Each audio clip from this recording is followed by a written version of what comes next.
السلام عليكم خياتي، كي راكم دايرين؟ نتمنى ان شاء الله تكونوا كامل بخير. نتمنى ان شاء الله في نهار اليوم يلقاكم باحسن الاحوال يا رب.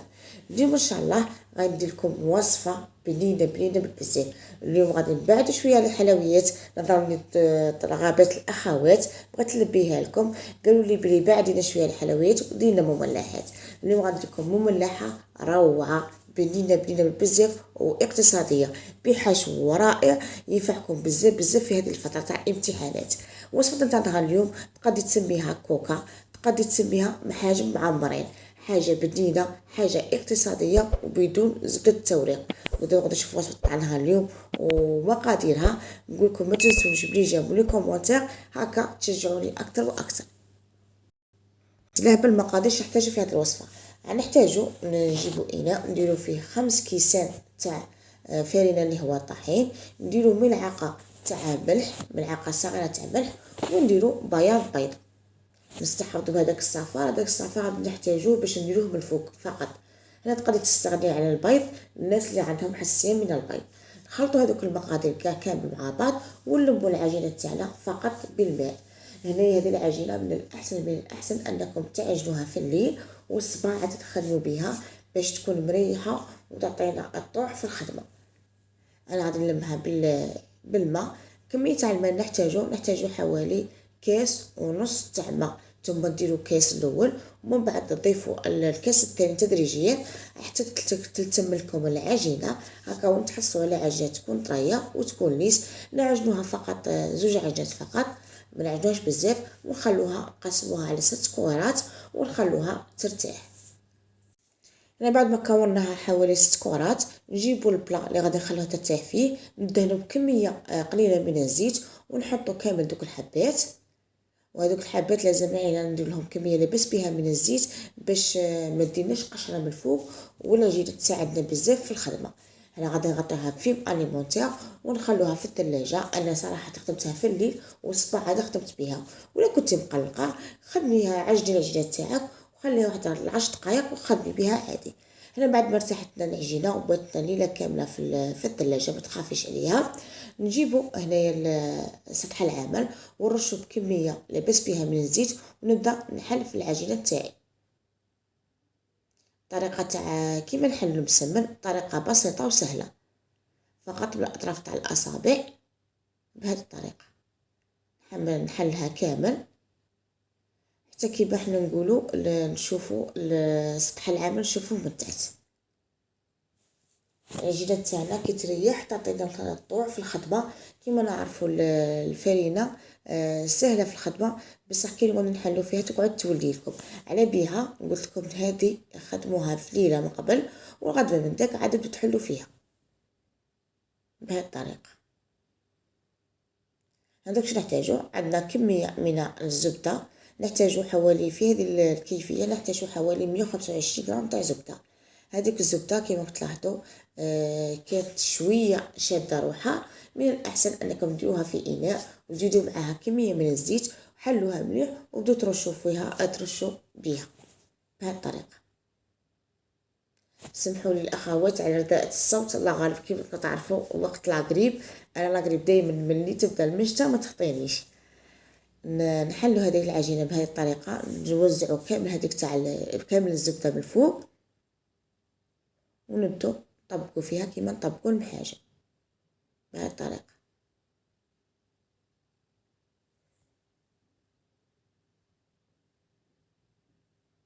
وبين كل طبقه وطبقه نديروا كميه من الزبده بهذا الشكل. نعاودوا نلوها منا ونعاودوا نلموها على بعضها بهذه الطريقه. دروك نجيبوا العجينه الثانيه ثاني كنحلوها كما حلينا العجينه الاولى.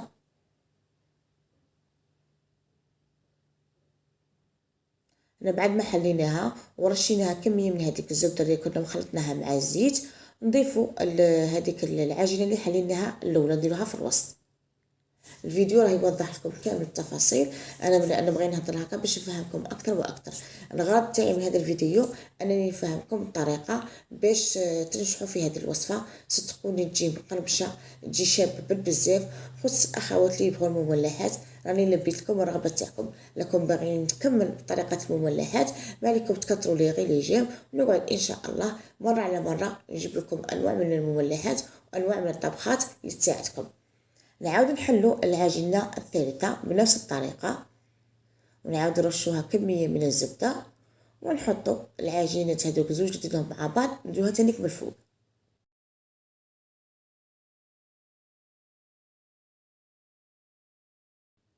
نكونو درنا 3 في رحبة، ونعاودو تانيك بنفس الطريقة نعاودو الطبقة الثانية تانيك نديرو فيها 3 في رحبة. هاي العجينة تحصلنا عليها، خلوها على جهة تريح، ونروحو نخدمو مع بعض الحشو تاعنا.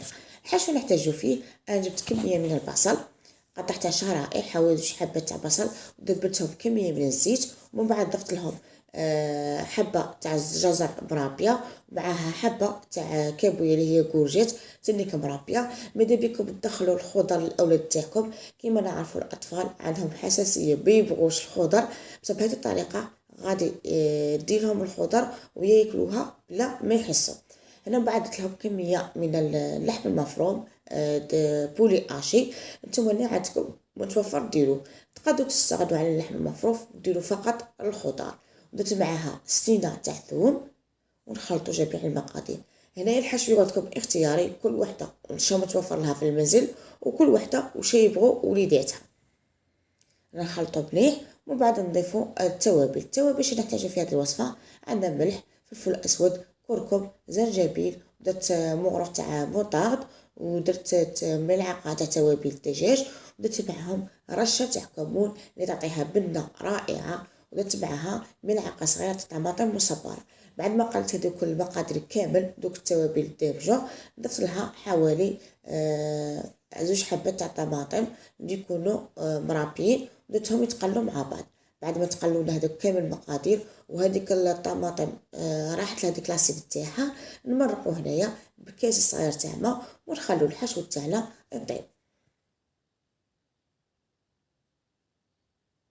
ونضيفوا لهنا فقط كإضافة ورقة تاع رد باش يعطينا ضوء الشباب.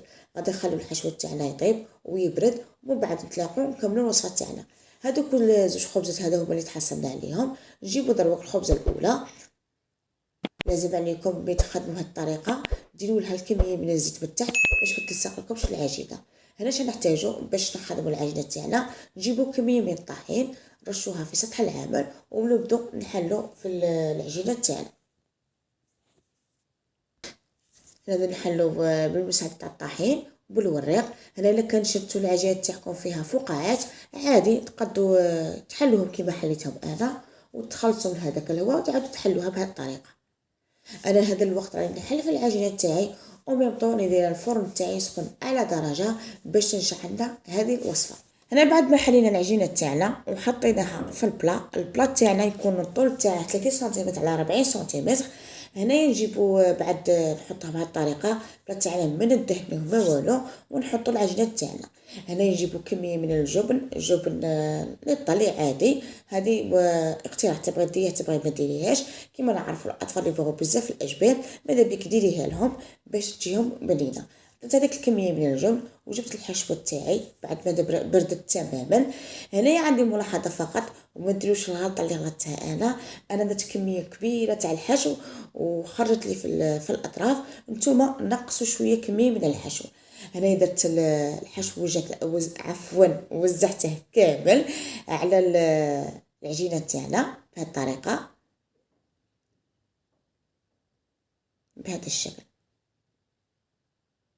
كما نعرفوا كي ديري لاصوص صوص الطماطم وكاع الاطفال ما يفيقوش كاع كامل باللي هذه العجينه تاعنا الحشو تاعنا راه فيه الخضر. هكا ندير لهم حاجه يبغوها، او ميم طون ندير لهم حاجه فيها فايده. هنا بعد ما كملت وزعت كامل هذيك الحشو في الوسط، درت هنا تاني كميه من الجبن المفروم تاني وزعته كامل على الخليط تاعنا من الفوق. ونحل العجينة تاعي الثانية بنفس الطريقة كما حالتي الاولى. ودائما هنايا قلت لكم عاونوا رواحكم بالطحين اللي هو الفرينه، ونحط العجينه تاعنا من الفوق بهذه الطريقه، ونحاولوا اننا نقفلوا مليح الاطراف بهذا الشكل. انا بعد ما سكت سطح العمل تاع سطح البلا كاع من الفوق كامل بهذه الطريقه، نجيبو موس خضمي ولا ونقطعوا العجينه تاعنا. لازم لينا نقطعوها من الفوق حتى لتحت، ما نقطعوا بشي نطراسو، نقطعوها كاع كامل بهذه الطريقه، ونشكلوها على شكل مربعات بهذا الشكل. انا قطعت لي 12 مربع. نتوما تبغوا تكبروا تبغوا تصغروا كيما تبغوا ديروها حجم عائلي، ديروها في بلا يكون مدور وتقطعوها على شكل مثلثات. انا بعد ما قطعتها كامل نجيبوا هذيك الصفار البيضاء تاعنا، نضيفوا لها ملعقه تاع حليب، خلطوها مليح ونطلقوا السطح تاعها كامل من الفوق. كاين بزاف الاخوات اللي عندهم حساسيه من البيض، يقدروا يستغنوا عن المرحله تاع البيض ويطلوها فقط كميه من الحليب من الفوق. انا بعد ما عطيتها كامل بهذا الشكل نروحوا مرحله التزيين. هذه مرحله اختياريه. درت ورقه تاع معدنوس ودرت معها حبه تاع زيتون ورشيت من الاخير كميه من السانوج.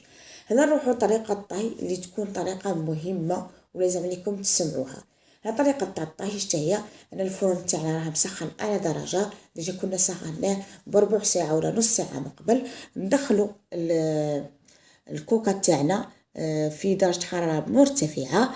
كي نشوفوا الكوكا تاعنا صايب تفخت وبدات وحنا نقولوا تفخت وتورق لنا العجين، نقصوا لها الغاز ونخلوها طيب على هواها. مده الطهي تاعها قادره توصلكم حتى قريب ساعه. غادي ندخلوها طيب ومن بعد نتلاقوا مع بعض نشوفوا الوصفه تاعنا اليوم في شكلها النهائي. هذا هو الشكل النهائي تاع الكوكا تاعنا بعد ما طابت لنا وجات مقرمشه. صدقوني جات بنينه بالبزاف وجات مورقه. نتمنى ان شاء الله تجربوها في اقرب وقت. هذا هو الشكل النهائي كما بتلاحظوا. شوفوا التوريق، شوفوا العجينه كي جات خفيفه صدقوني وما تجيش تقهم كما العجينه المورقه، تجي خفيفه بالبزاف. نتمنى ان شاء الله تجربوا هذه الوصفه. نتمنى ان شاء الله تردوا لي رايكم في لي كومونتير، وكذلك تشاركوا تطبيقاتكم عبر الانستغرام. دروك ما عليا نقول لكم دمتم في رعايه الله وحفظه، والسلام عليكم ورحمه الله تعالى وبركاته. الى فيديو اخر ان شاء الله.